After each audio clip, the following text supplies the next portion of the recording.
I'm gonna just jump straight into it. From a very young age, I was interested in the cult. I used to tell people I was a witch and that I was a psychic. Can you guess that I loved Harry Potter and Switches in Halloween Town?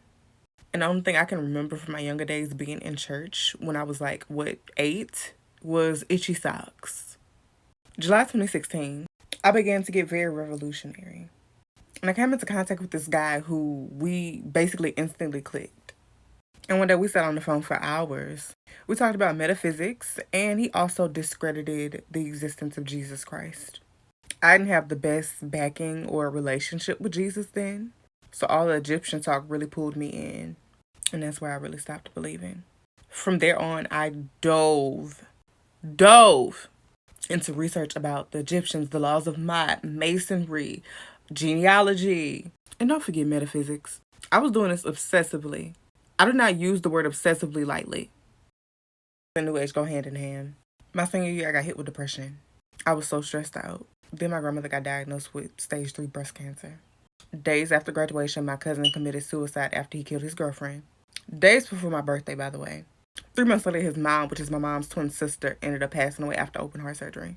My family is not that big, and my friends didn't really understand what I was going through.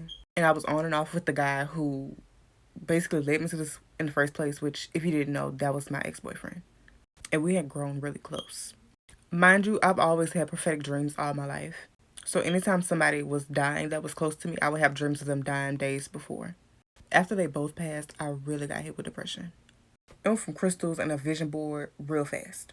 My coping mechanism was doing things obsessively. Like I said, I don't use that word lightly. Days in and out doing research on New Age. June 2018, me and my boyfriend got into it and I ghosted him. I was gonna do it for a week, but I ended up ghosting him for over a month. One week in particular, I felt something calling me to reach out to him to apologize and mend the relationship. And it was a feeling so strong. But I had let pride get the best of me and I didn't do it. People were blowing my phone up, and my timeline on Instagram was plastered with pictures of him with rest in peace. I had a lower low. It was conviction and shame and guilt that I can't even explain. I then began to meditate and astral project to the last place we were together. And I saw him and talked to him. That was not him, that was a demon. I desperately was seeking for closure. I hadn't even processed everything that was going on in my family, and I started to miss school. You know, in cosmetology school, missing a week of school is like missing a month. I still ventured further. 2019 came, and I started to do a lot of research on twin flames and soulmates and stuff. July 2019, I bought my first tarot deck. I was obsessed with New Age. Obsessed. Like for part 2. It's a lot, y'all.